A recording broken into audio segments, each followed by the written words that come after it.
You're listening to PJ and Friends on pjandfriends.com. Orlando, Florida. PJ and Friends is proud to present another edition of their Spotlight interview series. And now, welcome your host, PJ. All right, ladies and gentlemen, welcome to PJ and Friends. I apologize, I'm a little late. I was apologizing to Beth, who's on the phone with us today. SAC Comedy Lab had their first Lab Rat show after the end of the new year. And I was performing, and I live about 40 miles from downtown Orlando. So it's an 80-mile drive round trip. And after we do the show around 9:30. We don't get around until 10:30, 11 o'clock. And then there's about a half-hour post because they want to tell us all the things we need to learn and do better. So I'm so sorry that I'm late. We have Beth Marshall on the phone, and as I was telling you, Beth, one of the reasons I became conscious of you originally through Fringe, and you are like a staple here in Orlando with regards to theater. You are like a juggernaut as far as the shows that you put on and the productions that you do. And I wanted people to get to know you and meet you and learn about you. So what I'd like to start with is where were you born and raised? Well, first of all, thank you so much for having me on your show. It's an honor, and I am a country girl. I am born in the small town of Paducah, Kentucky, and I lived there until I was 14 years old, and I went away to boarding school in an even smaller town in Concordia, Missouri, at a private Lutheran boarding high school. And then I went away to college at Stevens College in Columbia, Missouri, and I got a degree in theater, math, and women's studies. Math, that's a big one. Yeah, I know, right? It's like a right brain brain thing in my world over here, you know? Yeah, I actually was there on a math scholarship with a theater degree, so go figure. And from there, I lived in Kansas City, Missouri for a while and did a lot of regional theater. And I briefly lived in Iowa. I toured for a while and was based a little bit upstate New York, and then sort of back to Kansas City and the Midwest. And then I got pregnant with my first child, and we shortly after moved to Orlando, Florida, Winter Springs technically, and then to Orlando. And I've been in Central Florida for right about 20 years now. Now, and what would you say? Where did you get the bug? What was the first thing that got you interested in theater? Well, I've always kind of had an inkling for the stage, but I really, other than like mandatory high school plays and such, I never auditioned for a play on my own until my senior year of high school, and I did a piece I remember it vividly, at my boarding school. I did a piece by Monk Ferris called Bone Chiller, and it was sort of a bad murder mystery piece where I played sort of a wealthy aristocratic daughter who was snobby and elitist and was trying to take all the money in her father's will. And I heavily overacted and wore my mother's nightgown, and I still have pictures of that. And it cracks me up to think about it. But that was my first play. And when it really kind of became clear for me that theater was something that I wanted to do, I had originally planned on going to Stevens with a focus on fashion. And I thought I was going to go into the fashion industry and sort of with a self-initiated major of essentially what is casting direction in my mind now, but I wanted to hire models and align them with the right designers in the perfect fit for the two. And I wanted to take an acting class. So I I went to apply for an acting class, and all of the acting for non-majors was full. So they're like, hey, there's some room if you want to audition. And I'm like, okay. So I went and auditioned, and I actually got in for the theater majors. So I'm like, okay, I want to take an acting class, so I'll do this. And within 3 weeks, I changed from fashion to theater. So it really kind of formed for me and took focus and path in my first year of college. Well, that's cool. And over the years, what do you think has changed from when you started to where you are now? How has the industry changed? Well, the industry, I think, has changed some and not that much at all in other ways. And I do think where you're at regionally, because obviously in Missouri, things are very different, in my opinion, than what they are in Orlando versus than what they are in, say, New York or Chicago or LA, and what part of the industry you're focused on. But what I think maybe is the biggest change is what a triple threat means. Because back like when I was growing up, that sort of meant singing, acting, and dancing. Yes. And that's where your trifecta was. But now, I think to make a living successfully in theater, those hats that you wear for that trifecta are not limited to that. So that trifecta can be, acting, producing, directing. It can be costuming, tech, singing, and I think they're of equal weight. And I think anybody that has real longevity in this business kind of gets that, and succeeds in making that happen. So I think that could be one of the biggest changes. Do you is there a difference in theater regionally? In other words, from you've been Kentucky, you've been Missouri, you've been Iowa, you've been Orlando. Is theater different wherever you go, or is it essentially the same? Well, I think that the amount of money you make can be different. I think the amount of kind of work that I'm drawn to, which is a more original, new work, socio-political theater, very deep or dark, intense dramas. These are the things that I find passionate and meaty and interesting, and I think that the bulk of where they happen can manifest differently. Obviously, in bigger cities that have heavy art spaces, they're going to happen a lot more in, or in really academic regions. Having said that, I'm the kind of person that just sort of makes the theater that I want to happen.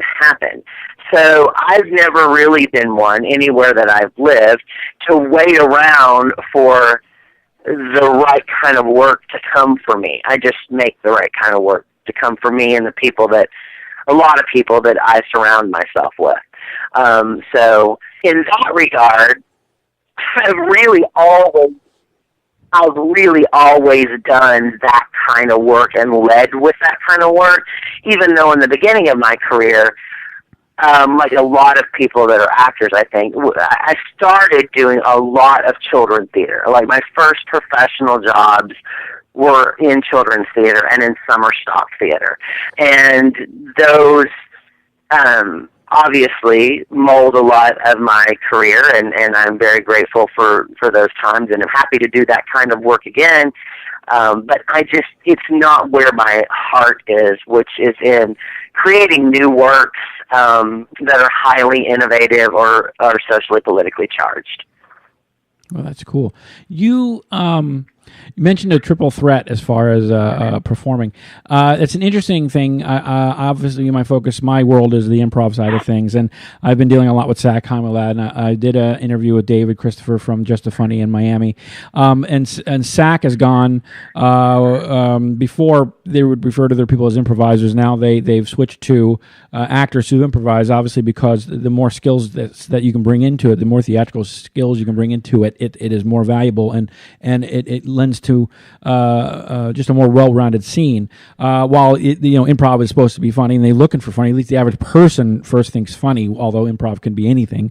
They've gone to a more well-rounded performer, and I think there's been a shift a little bit in the country. If you remember in the 70s and 80s with the variety shows like Sonny and Cher, Tony Orlando and Dawn, you had all those things where they had singers and dancers and Carol Burnett and all that. And then for a while you got away from that. Like with Tonight Show, you had the couch where they would just do a little talking, they'd bring on a performer. And now we got like a Jimmy Fallon who can sing, who can dance, who can do the skits, who can do the improv. I think we're coming back to where they're looking for the well-rounded performer. And I'm wondering, do you think with all the channels that are out there, everybody's striving for content, we're seeing some really bad TV, by the way, because it's just they're looking, let's watch a dime rust. That'll be a great show. Are you seeing that switch where people are coming now more prepared with, being more well-rounded before where they might be able to get away with just being a good actor? Well, I certainly see it within the area of what you're talking about, like in the world of improv and things that are having like more of a, like in the world of theme parks, improv, dinner theater, and things like that.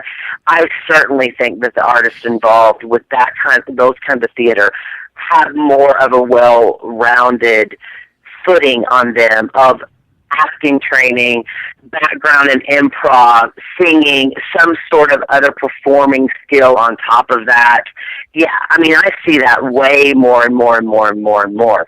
In the world of just straight theater, which is where I'm at more than that, it is still, I think, a little bit of specialized leading of acting here or there. For example, there are really, really, really strong, technically classic actors doing Shakespeare that I don't necessarily think are great and right fits for brand new works of contemporary theater and vice versa. So there's still, I think, a market for specially skilled in terms of what I call like real theater acting, which is where I lead more than presentational or performing style of acting. There's a skill set for both. Both are equally valid. But the majority of the work that I'm putting on the stage falls into that sort of real style of acting, which just is a slight bit heightened from what you would see on indie film. You know what I mean? Yeah. That's kind of where I fall in my sensibilities. Having said that, I have had plenty of. I mean, I've had Neil Simon comedy in my seasons before. I've had things like A Christmas Carol. This year, I had my first cabaret. So there's a lot of diversity in mixing that up that I see happening a bit, just to challenge my own self and to keep my own mind open and to keep it interesting.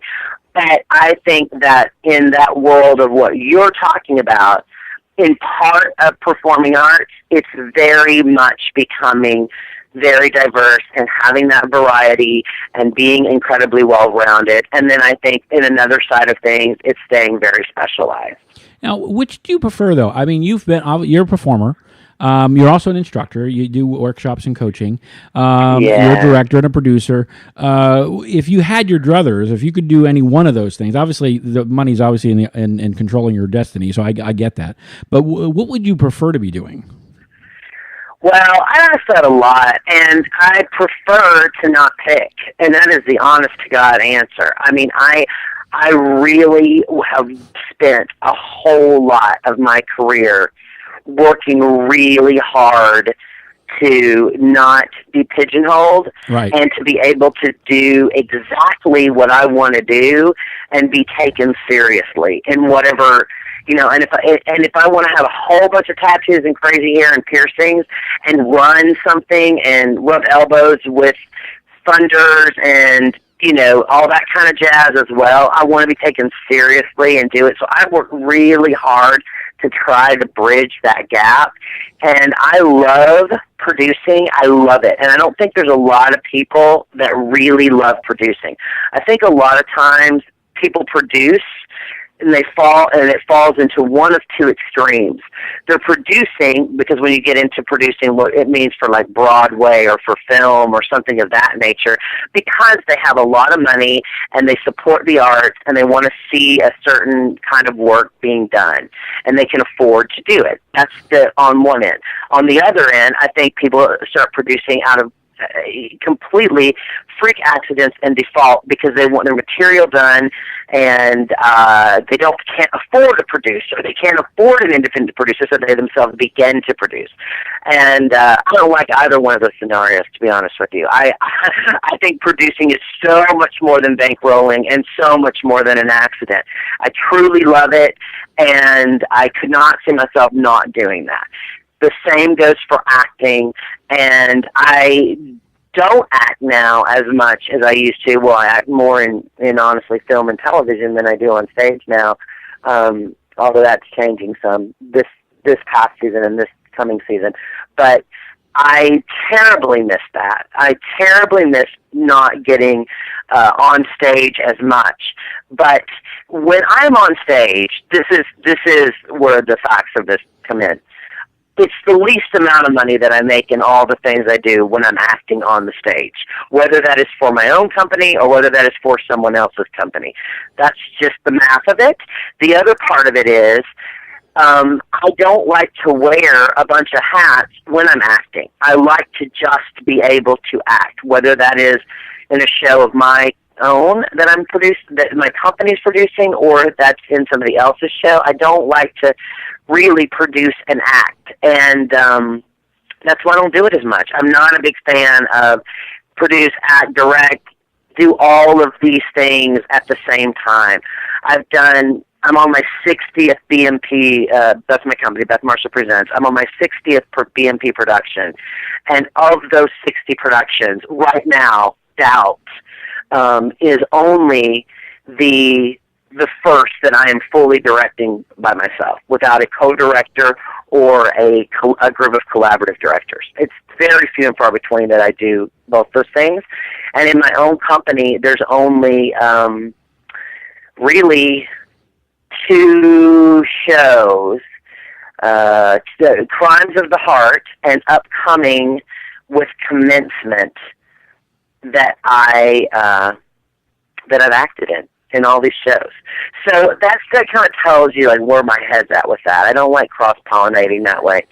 So it's hard to say. But the joy of my heart also comes so much from the coaching that I do, particularly for teens and young adults, to prep them for college and the professional world, as well as their district and state thespian competitions. That's a big piece of my heart right there that I love to do. Now, you're speaking of coaching, you do some coaching with the school systems here, Orange and Seminole counties, correct? Yes. That's cool. When you do you ever get an opportunity when you're working with somebody, and do you ever see yourself in any of these people? Do you ever see the light come on, or you see they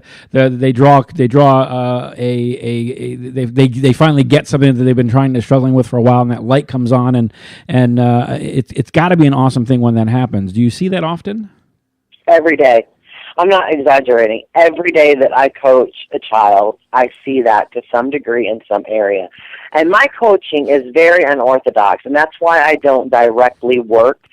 Many people, for the school system, many people have asked me to run theater programs in the high school. Right. And I have thought about it long and hard.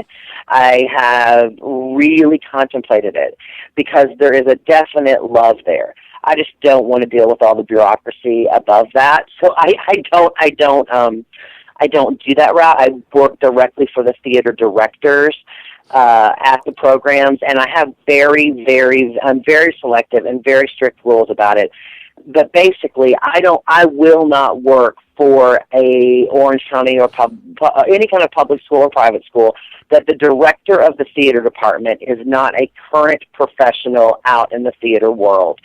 It's a real big difference of how the program runs with that.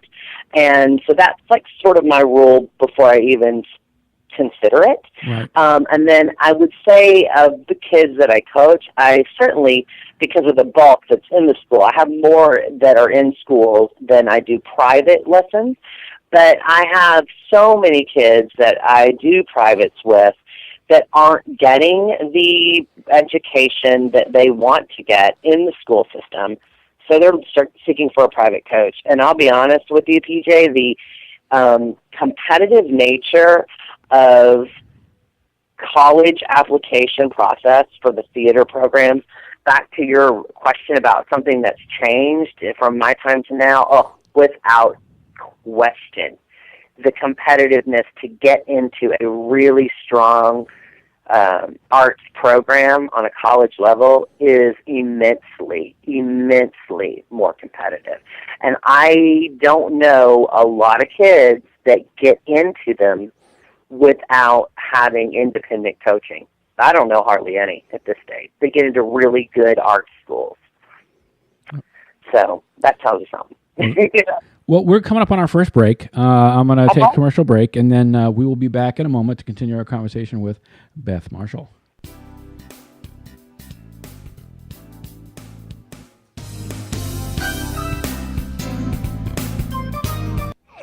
You're listening to PJ and Friends on PJandFriends.com. Orlando, Florida. Have you ever wanted to ride in a hot air balloon? Well, you can with Orlando Balloon Rides. It's an adventure of a lifetime. Take a ride in a hot air balloon. You will fly with the winds on a truly amazing journey. Explore Florida from the orange groves to the theme parks and more. See it all from a whole new vantage point. Experience total excitement from start to finish. You will ascend above the treetops to several thousand feet. This is an experience of a lifetime. Visit OrlandoBalloonRides.com for more information. That's OrlandoBalloonRides.com. Zoom Air Adventure Park Orlando, ziplining at its best. A Zoom Air Adventure is a great outing for families, friends, or coworkers. This entertaining self-propelled attraction gives both nature lovers and challenge seekers the opportunity to enjoy the thrill of adventure. Feel your adrenaline pump as you conquer abundant treetop challenges, including exhilarating rides on our zipline. Visit zoomair.us for more information. That's zoomair.us.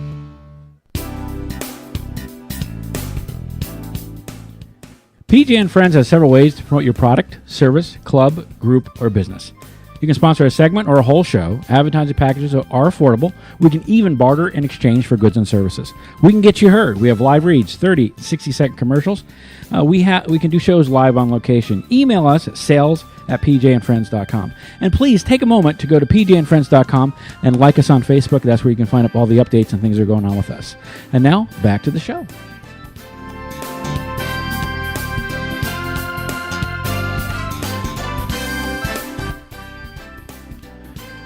All right. Thank you very much for waiting for me. Yeah. I'm here. All right. You were talking about the competition. Here in Orlando, I don't know in the theater side of things, because I don't, I have people that a fan. I'm not really an actor. I mean, I have some training and all that, but I'm not a professional where I would be able to sit down and judge somebody or review somebody. As a fan and as an audience member, I guess that's where it comes from. But I'm not someone like yourself with an eye for certain things and experience and seeing the traps and things that people do. But I get the impression, at least my experiences in the improv side of the world, Orlando, because of the theme parks and the studios and stuff like that, we have a lot of talent here. Incredibly, yeah. Probably more so than a lot of other places. Like, well, you got New York, you got L.A., but that is our hub here, I think. And does that make it easier or does that make it harder for you when it comes to casting people? Well, I completely agree about the heightened level of talent that is here, and I credit the theme parks for a lot of that lure to get artists here globally because they have so much opportunity there, and I am really proud to be in a city that has that. Yes, the talent is immense, and I have seen it through. I toured, for Fringe and worked with the festival for 18 years in some capacity, still do, and I toured all over the world to Fringes, producing my own theater there, doing my own theater there, and then as just a colleague and producer of the Canadian and the U.S. Fringe circuit. And I have seen a lot of shows and a lot of acts, original, published, and the whole nine. And Orlando truly has among the top echelon of talent. And that is not lip service, it is fact. And does it make it easier or harder? It makes it exactly right. I would much rather be sitting behind the table making hard casting decisions because the talent is just that stellar. And making the best of poor choices? Yeah, I mean, you'll do. Come on. Yeah, no, I mean, that would not, that's just not my scene at all. Might affect your ticket price. I'm grateful to have that. I'm all very pro healthy competition, and I'm all really grateful that we have that level of talent here in Central Florida. Now, of the classes that are local, the only ones I know of course, are the improv side of things, but I also know Art's Sake has a couple of classes. Do you know are there anybody else in town teaching acting classes or workshops in that for acting? Oh, well, there's tons, and it just depends on what level and what somebody's wanting to do. I mean, yes, you mentioned Art's Sake. Art's Sake has them. Class Act Studios has them, particularly if you're wanting to do film and television. Mad Cow offers classes. Orlando Shakespeare, Orlando Rep offers classes, particularly very great classes for young kids. And then, obviously, there are tons of, summer camps and various events of that nature that are all, you can find these in the paper, you can find these online, you can find them on Central Florida Theater and Process on Facebook, and there's a bazillion Starving Artist Studios, which is now the Maitland Academy of Performing Arts. Dr. Phillips Center is offering classes now. I mean, just about any body that is an established theater is offering some sort of classes of some nature of with quality teaching in them. My forte is less on classes and more on individual private coaching, preparation for monologue, selection, preparation for professional, community, college, and high school level acting gigs. Okay, let's talk about your current season. Now, I'm going based on what's on your website, so I apologize. And we're according to the website, it's 2014 to the 2015 season. Yep. You had a special there in October for the Trayvon Martin project. How'd that go? Phenomenal, and it's still going. I mean, the Trayvon Martin project was a collaborative piece that myself, James Brunlinger of Penguin Point Productions, and John Dodonna, who is the director and chair of Valencia College, as well as the director of Empty Spaces Theater Collaboration, and many other things. The three of us together put on a trilogy collaborative performance of the Trayvon Martin project. Part one was what we did in October, which was simply I commissioned 6 local and out-of-town playwrights to write pieces, not literal verbatim things, but pieces that were inspired by the events of Trayvon Martin and Jordan Davis, and really any young African-American that has been shot and killed in and around Central Florida. And this came out from a lot of different voices, and a lot of different pieces came out of this. And then we sort of mounted them over at Valencia and had epic, and I mean epic, 2-hour talkbacks. I've never had more diversity of color and thought and open-mindedness in an audience in my entire career. And then part 2 of this piece is taking place in February. It's called Division. and it is led by Valencia again. It'll be at Valencia, and the students of this class that have been studying this all semester have interviewed people, policemen, people of the community in Sanford, direct people that were affected or influenced by what has gone on with these shootings and with racism and the African American culture in general, and created art from that. That'll take place, and these are mostly students involved with this, and that'll take place in February, and then at the Orlando Fringe is sort of part 3 of everything, where we are doing a piece called Hoodies. We're 3rd on the wait list right now, but our odds are looking very good to get in, so I've heard from Marinaccio, the producer, as of yesterday, so that's good. So we get into Fringe, and we're going to be doing Hoodies, which is a 60-minute play by Paris Creighton, who used to live here and now lives in Atlanta, who was also one of the writers for the part 1. And it's another piece that's going to be speaking on racism, and I think that some of the events that happened in Ferguson with Michael Brown will also be focused on in that, and just how our culture has come far and not that far on those topics. And there will be talkbacks, even at Fringe, with these pieces as well. So that definitely was my social political baby of the year, and a piece that's near and dear to my heart. And part 1, we did fundraising for and raise money for the Trayvon Martin Foundation. Well, that's awesome. That's so much going on in the world today, and we need some good positive stuff, and that's obviously a very good one. So thank you very much for that. We want to make sure that, so it's just a scary world right now, and I wish things would calm down. The Performing Arts Center has opened, I as they were building it, I kept looking, and first I was looking at the parking in Orlando. I just don't, now they're putting these meters in that you can reserve from miles away. I'm like, okay, you're still not going to be able to put a place to park. I just wonder how this is going to affect theaters like yourself, producers like yourself. I want to believe it's going to be a great thing, and I do believe ultimately it's here, so we got to deal with it. But what is your take on it? Do you see this being a partnership, a friendship? Is this going to help you? Is it going to hurt you? Is it not going to affect you? What?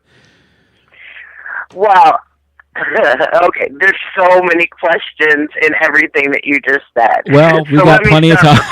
Yeah, I know. Let me just start by saying that I am very happy that the Dr. Phillips Center of Performing Arts is here.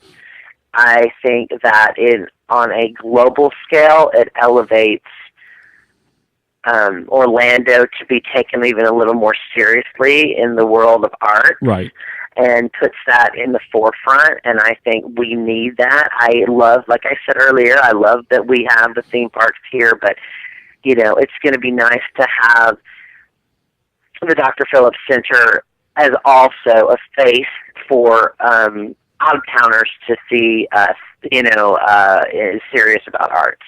So in that regard, yes, it is a beautiful facility that a lot of work has been put into, and I don't mind one bit that any bit of tax-paying dollars goes toward that. I would rather it go toward that than a lot of other things. So, having said all of that, and I am happy to be a part of it in any way, shape, or form that might come to fruition in the future, and I'm open-minded about that.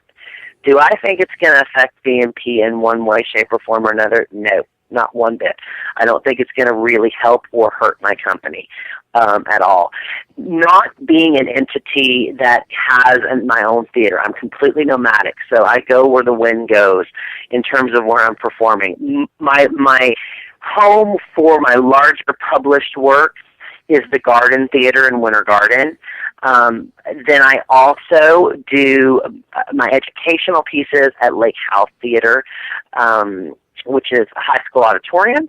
I do my smaller 1 to 2 to 3 night works at different venues, anywhere from like the venue, Blue Stars venue, or the Parliament House, or the theaters over at Lock Haven at the Shakespeare Center, and I'm open to doing them in, and I've done off the walls at everywhere from Manila to Oma to balance massage businesses. I mean, I'm open to doing it at any theater, and of course there's Fringe. I don't see BNP going to Dr. Phillips because, quite frankly, I don't see BNP ever being able to afford to go there.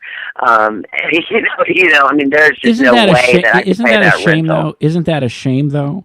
I mean, yeah. The challenge is, and I know there's so many people that say we build these arenas, we build these theaters, we build these things with tax money, but we got to pay to get in them. And I sort of agree with that, but at the same time, I understand the need.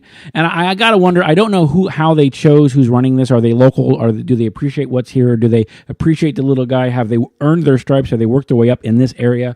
Or are they someone from out of town who doesn't have any sense of what's here and what people have done to survive until this thing arrived? And then to not make something readily available, a spot or a stage or a broom closet to anybody to perform. I don't know all the facts, so I can't speak on that. But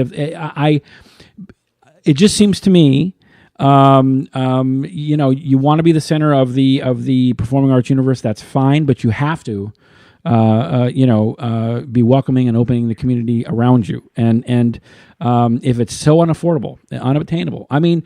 What is it? The Broadway.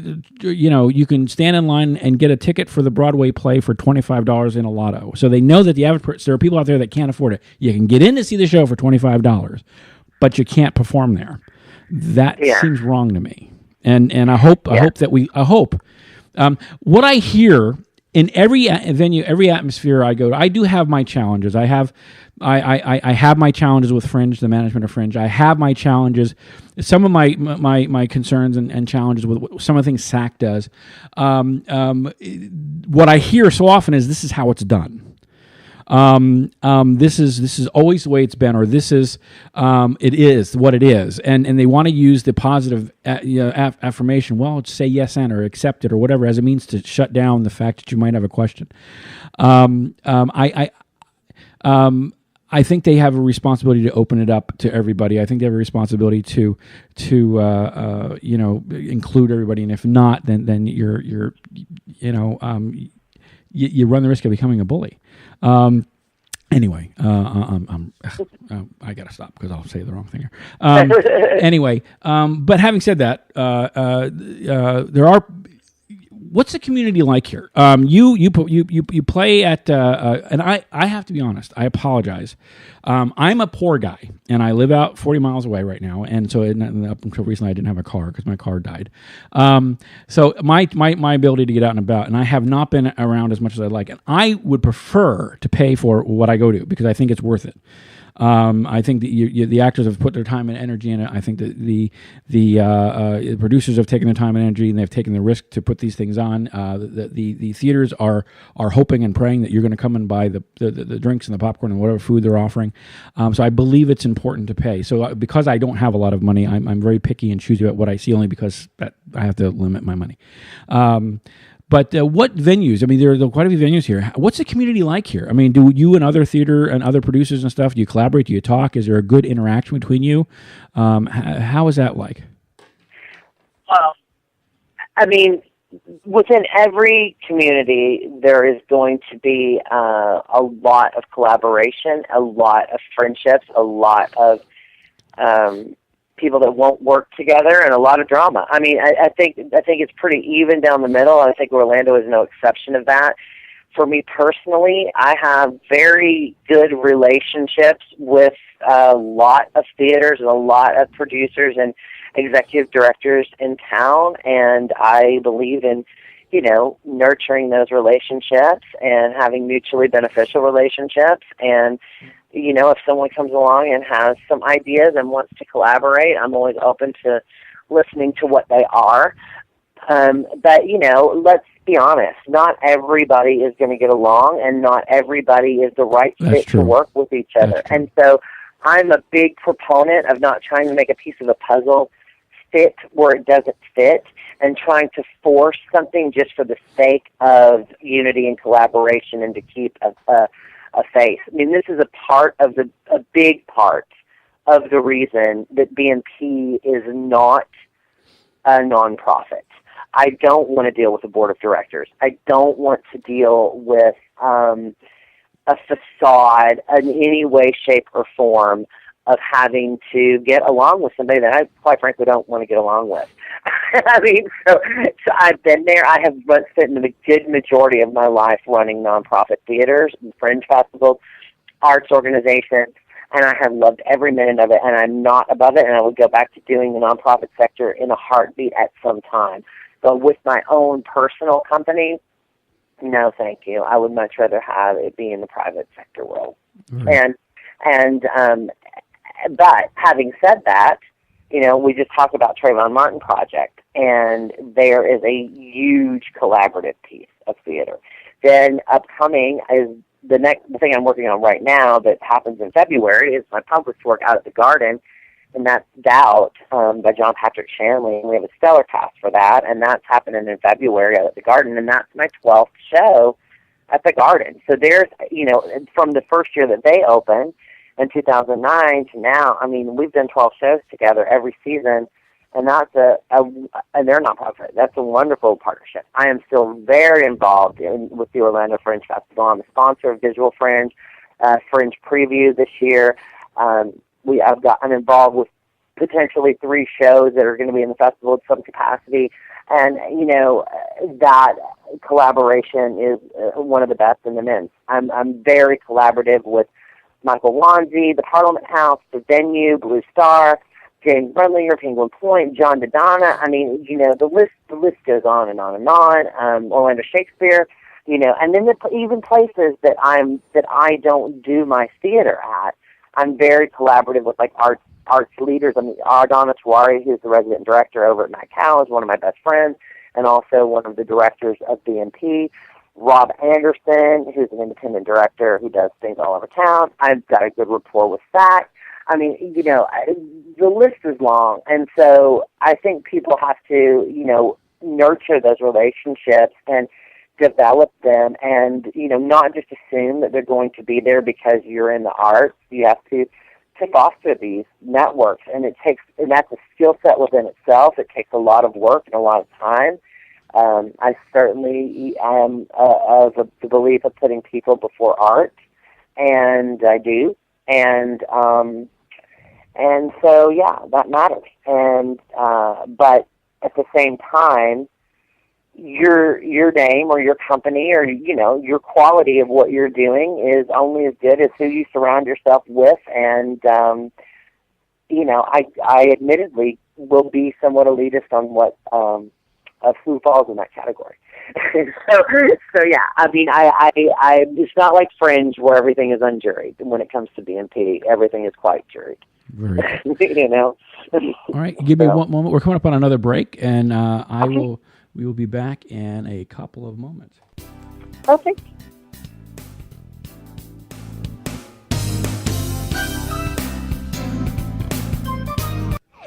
You're listening to PJ and Friends on pjandfriends.com. Orlando, Florida. Zoom Air Adventure Park Orlando, ziplining at its best. A Zoom Air Adventure is a great outing for families, friends, or coworkers. This entertaining self-propelled attraction gives both nature lovers and challenge seekers the opportunity to enjoy the thrill of adventure. Feel your adrenaline pump as you conquer abundant treetop challenges, including exhilarating rides on our zipline. Visit zoomair.us for more information. That's zoomair.us. Have you ever wanted to ride in a hot air balloon? Well, you can with Orlando Balloon Rides. It's an adventure of a lifetime. Take a ride in a hot air balloon. You will fly with the winds on a truly amazing journey. Explore Florida from the orange groves to the theme parks and more. See it all from a whole new vantage point. Experience total excitement from start to finish. You will ascend above the treetops to several thousand feet. This is an experience of a lifetime. Visit OrlandoBalloonRides.com for more information. That's OrlandoBalloonRides.com.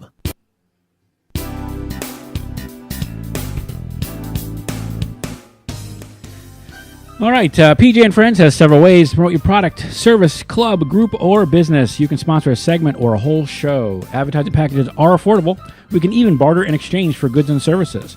Want to mow my lawn? You can have a commercial. We can get you heard. We have live reads, which this is, because this is live, see? 30-second and 60-second commercials. We can do shows live on location. You can email us at sales@pjandfriends.com. I also ask, take a minute and go to pjandfriends.com. Check out the website. Check out the things going on there. We have links to some of the things we're talking about here today. Also, like us on Facebook. And since we're talking to the wonderful and awesome Beth Marshall, please make sure you visit BethMarshallPresents.com every once in a bit, because she's got awesome stuff going on, and we want to make sure she knows she's loved. Welcome back, Beth. How are you? I am peachy. How are you doing? I'm PJ? great. We got to pay bills and keep people happy, so that's cool. I want to talk about, have you, when SAC used to be on Amelia, you used to come by every once in a bit. And I think that was because of Fringe office. Weren't the Fringe offices next door for a long time? Well, for a while, the Fringe offices were actually in SAC itself, and that was a little briefly before my time. And then we were right next door on the same property on 398 West Amelia Street. And yes, we partnered a lot in a lot of capacities, and shared space, and for quite certainly did Thanksgiving together and Christmas together and every holiday together, and cross promoted, and absolutely, SAC and Fringe were.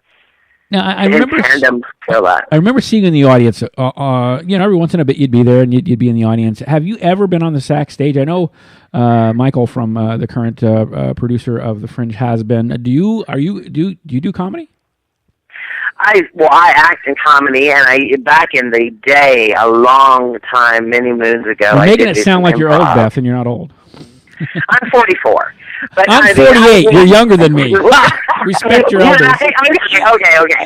When I did improv, though, I was like 18, 19, 20 years old, and I was in. I did summer stock theater in a place called Okoboji, Iowa, and the improv troupe off of Okoboji was called Jokoboji, and we performed in these little bars and across the street from the summer stock, and it was quite fun. And I think some people were stellar, and I think I was kind of middle ranked in that if I had to grade myself on it. But I have not been on the SAC stage as a performer for SAC. I have for other shows that have been performed on the SAC stage, and I was a part of back in the day, Play in a Day, before I took it over as an actor, and it was at SAC, and I was there for that, and that again was on West Amelia. And I have actually done workshops and coachings for SAC. Rob Ward summer camps, he always brings me in to do a day of coaching with the kids. So I have worked for SAC and with SAC, but I have not acted on the stage, and I would love to at some point. That would be fun to see you perform.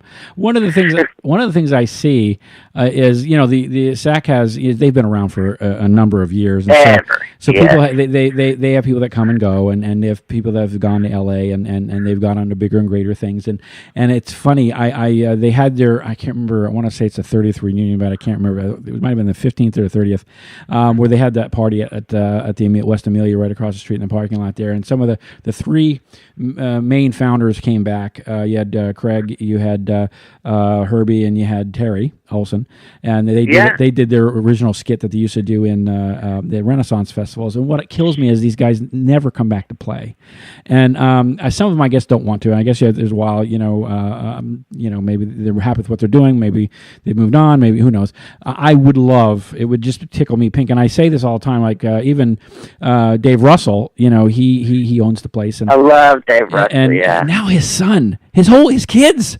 He did what was it? Christmas Story.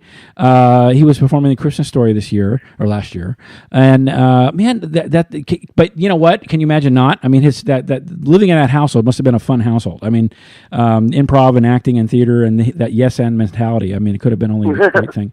But what kills me is I don't get to see these guys as much, and I realize I'm 48, and so I'm the guy that's screaming, "Get off my lawn!" because they got a new blood in there, and they've made some changes, and they've got some awesome things. And although I said earlier that some challenges with SAC, they've made changes, and so they have done things that have included and opened up the theater, and it took a little while to get to where they are, but they're doing some very awesome things. Of course, I'm at the skill set that I'm at, and so there's certain things I'm not going to be able to do simply because of this is where I am, and that's just the way it is. Of course, I can long and want, but what I want to see, it's like, when you see a sitcom go off the air or a TV show off the air, and they do a reunion or they do a movie, I would love to see these people come back, and I would love to see you on that stage performing. I think you'd be awesome. So let's talk. I have a couple of questions I want to ask you.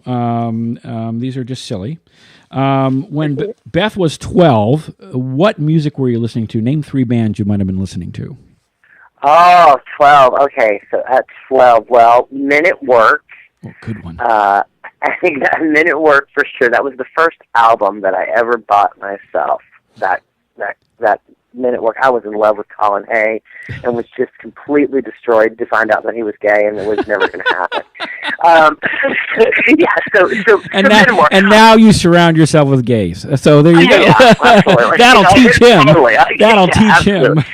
That'll teach him. And so then I also was very into Adam Ant. I loved Adam Ant at 12, and at 12 I was also a big, was 12 Madonna yet? Yeah, I probably, yeah, Madonna, Adam Ant, and Men at Work. What kind of music are you listening to today? Madonna, Adam Ant, and Men at Work.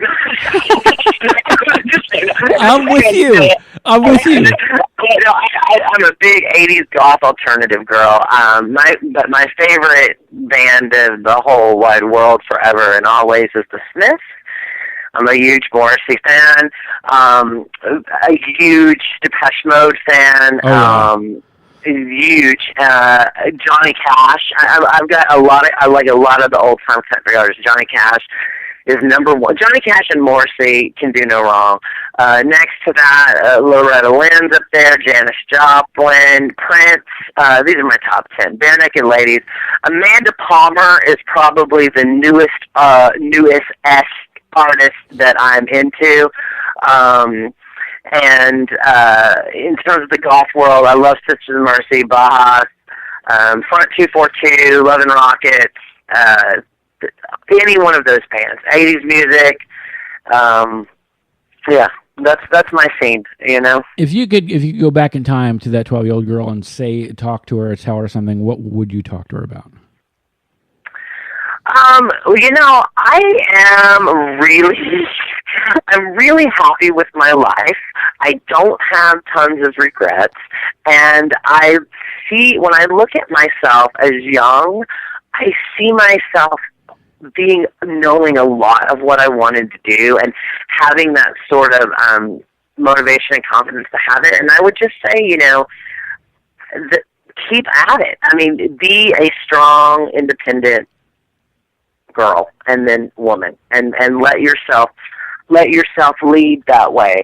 And I really wouldn't change much about my life. So, I might say go right into theater. I mean, but I didn't take that long to make that decision. So, it's I think sometimes when you go back and you have a question like that, it's kind of colored with, what would you have done differently if you had lived this way? And I just am real happy for most part of how I've lived. Even though there's been a lot of bad mistakes and a lot of hardships, I'm pretty happy. If you were stuck on a desert island, what one item and one person, if anybody you could bring, would be with you? Well, my number one choice to be with me is my son. His name is Darth. He's 20, and he is fabulous and interesting and amazing and very resourceful. So if I were on a desert island alone with no one else, I would have to have that be my son. Okay. And the item that I would bring, my cell phone. Isn't that pathetic?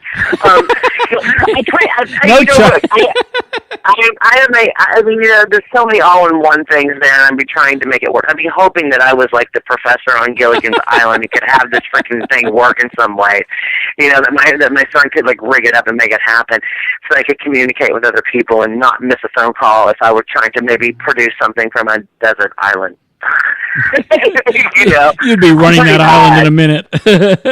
I'm so bad. I'm like on my phone. I mean, like I sleep with my phone. There's my neuroses right there. I mean, do you get sleep? Do you get any sleep then if it's always with you? I'm kind of like this. I'm a sort of 5-hour-a-day sleeper, and then maybe once a week sleep longer than that. I really don't sleep a lot, and I'm adamantly not a morning person, and a lot of people know this about me. Like, honestly, PJ, this tells you something. 10 o'clock is way early for me, and I am here for you.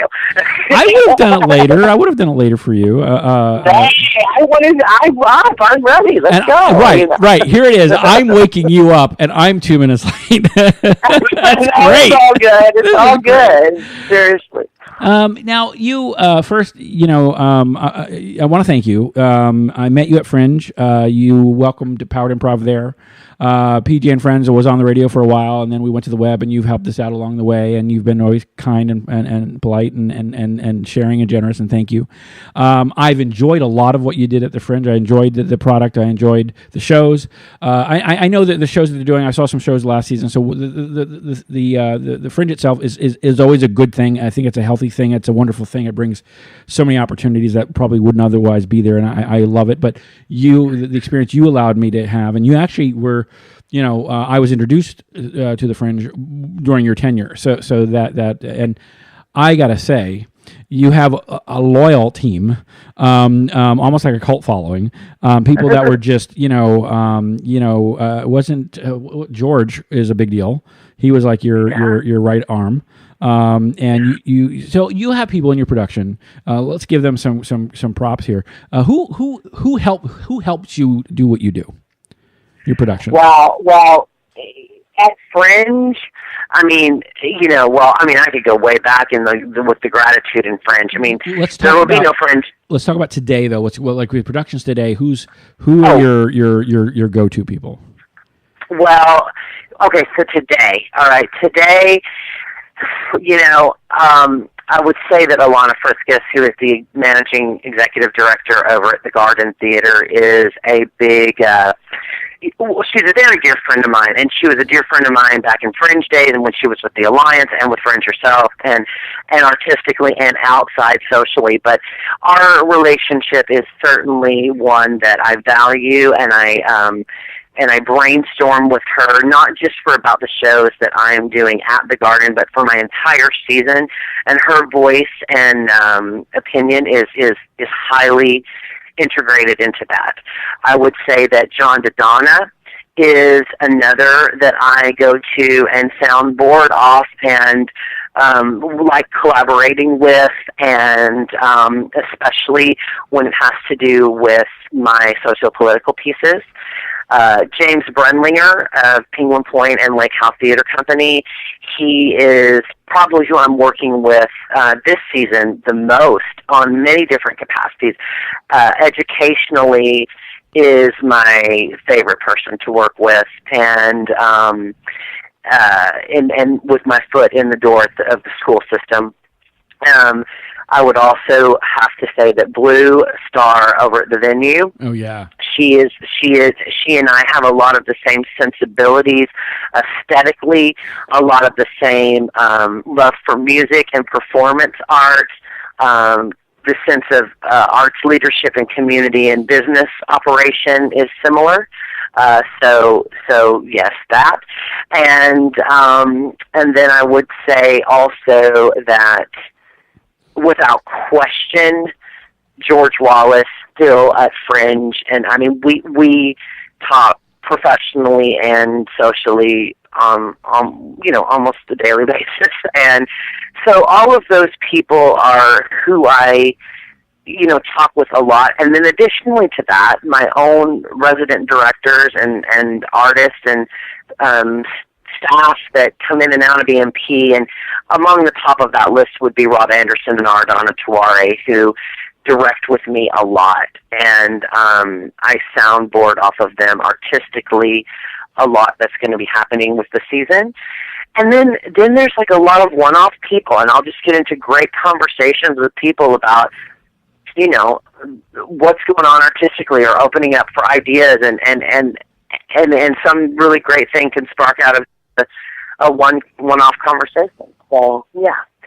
So, but those are the people locally right now that I align with the most, I would say, and I'm always, you know, open for more to jump on that wagon. Well, very cool. I want to thank you for your time today. Thank you so much for getting up early, and I'm sorry for being late. No.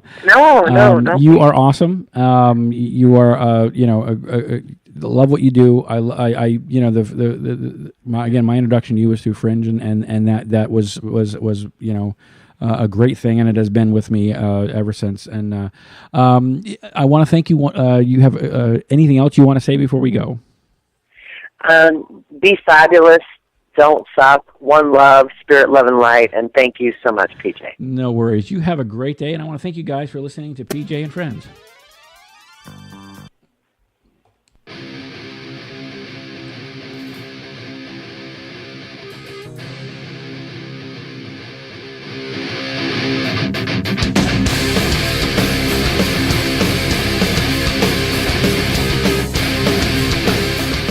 All right, I want to remind you guys, you know what, visit us at pjandfriends.com. And you know what, don't forget, we want you to go by, make sure you visit BethMarshallPresents.com also to keep up with what she's doing. A lot of positive things going on. And I hope to see you guys next time. You guys have an awesome day.